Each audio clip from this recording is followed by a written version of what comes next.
नमस्कार। जय श्री राम। शिक्षाप्रद बोध कथाओं में आपका स्वागत है।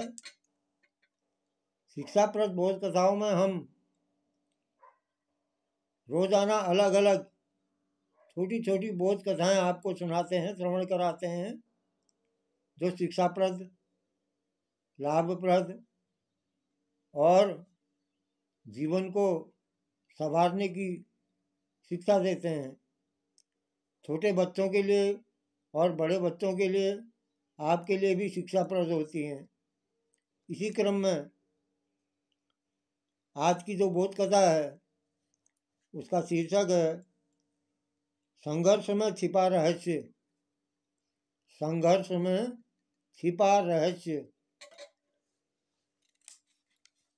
एक व्यापारी था, उसका व्यापार डूब गया, पूरी तरह निराश हो गया। वो अपनी जिंदगी से बुरी तरीके से हार थक चुका था। वो अब उसकी हिम्मत जो है टूट गई थी। एक दिन परेशान होकर के वो जंगल की तरफ गया और जंगल में अकेले बहुत देर तक बैठा रहा। सोचने लगा कि क्या करूं, अपना जीवन ही समाप्त कर लूं। लेकिन कुछ सोचने के बाद वो जो है भगवान को संबोधित करते हुए बोला। उसे भगवान दिख तो नहीं रहे थे, लेकिन उसने भगवान को संबोधित करते हुए कहा कि हे भगवान, मैं हार चुका हूं, मैं थक चुका हूं, मुझ में अब कोई हिम्मत नहीं है। मुझे कोई एक वजह बताइए ताकि मैं हताश न हूं। कोई एक किरण हमारे में मुझे बताइए ताकि मैं हार जो है वो अपनी हार को सहन कर सकूं। मेरा सब कुछ खत्म हो चुका है, कृपया मेरी मदद करें। ऐसी भगवान से प्रार्थना करने लगा वो। तो भगवान ने जवाब दिया, अरे व्यापारी, तुम इस जंगल में घास और बांस को पेड़ को देखो। घास को भी देखो और बांस के पेड़ को भी देखो, दोनों को देखो। जब मैंने घास और बांस दोनों बीजों को लगाया एक साथ, तो मैंने दोनों को बहुत ही अच्छे से देखभाल की, इनको बराबर पानी दिया और रोशनी दी, और इनको जो है बराबर मैंने इस अच्छे से इनकी घास और बांस दोनों की अच्छी तरह सेवा की, देखभाल की। घास तो बड़ी जल्दी बड़ी हो गई और इसने धरती को हरा भरा कर दिया, लेकिन बांस का जो पेड़ था, बांस का जो बीज था, वो बड़ा नहीं हुआ। फिर भी मैंने हिम्मत नहीं हारी। दूसरे साल घास और घनी हो गई, घास वो और बढ़ गई, उस पर झाड़ियां आने लगी, लेकिन बांस के बीज में कोई वृद्धि नहीं हुई। बांस वैसा का वैसा ही रहा, उसमें पौधा आया ही नहीं। फिर भी मैंने बांस के बीज के लिए हिम्मत नहीं हारी।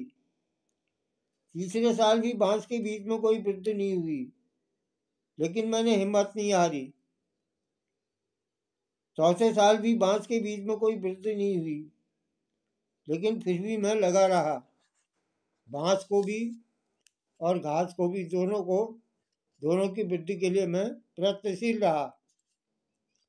5 साल बाद उस बांस के बीज से एक छोटा सा पौधा अंकुरित हुआ, जो घास की तुलना में बहुत छोटा था। घास तो बहुत बड़ी हो चुकी थी, लेकिन क्या हुआ, केवल 6 महीने में ही वो बांस का पौधा जो था वो 100 फीट लंबा हो गया। इतनी तेजी से लंबा बड़ा हो गया। मैंने इस बांस की जड़ को विकसित करने के लिए 5 साल का समय लगाया। 5 साल तक बांस जो है वो अंकुरित नहीं हुआ। तो मैंने 5 साल का इंतज़ार किया बांस के पेड़ का, बांस के पौधे का। इन 5 सालों में इसकी जड़ इतनी मजबूत हो गई कि 100 फीट ऊंचे बांस को कोई संभाल सके। 100 फीट ऊंचा हो गया ये, इसकी जड़ इतनी मजबूत हो गई 5 सालों में। तो इसलिए हे व्यापारी, जब भी आपको जीवन में संघर्ष करना पड़े तो समझिए कि आपकी जड़ मजबूत हो रही है। आपका संघर्ष आपको मजबूत बना रहा है, जिससे कि आप आने वाले कल को और भी बेहतरीन बना सको। मैंने बांस के संदर्भ में हार नहीं मानी। भगवान कह रहे हैं व्यापारी से, मैं तुम्हारे विषय में भी हार नहीं मानूंगा। किसी दूसरे से अपनी तुलना मत करो। भगवान व्यापारी से कह रहे हैं किसी दूसरे से अपनी तुलना मत करो।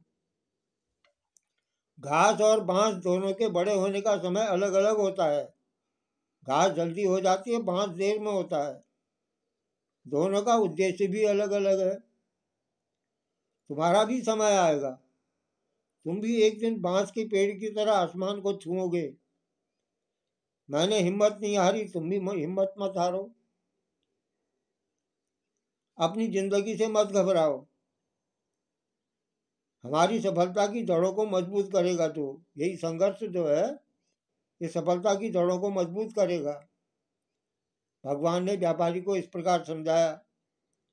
अपने छोटे छोटे प्रयासों को जारी रखो, सफलता एक न एक दिन अवश्य मिलेगी। इस प्रकार भगवान ने व्यापारी को समझाया और व्यापारी को जो है समझ में आ गया। वो जो है फिर से संघर्ष में लग गया, अपने व्यापार के संघर्ष में। तो ये आज की जो बोध कथा है, संघर्ष में छिपा रहस्य, ये आपको कैसा लगा? चैनल को सब्सक्राइब करें, लाइक करें, शेयर करें। धन्यवाद। जय श्री राम।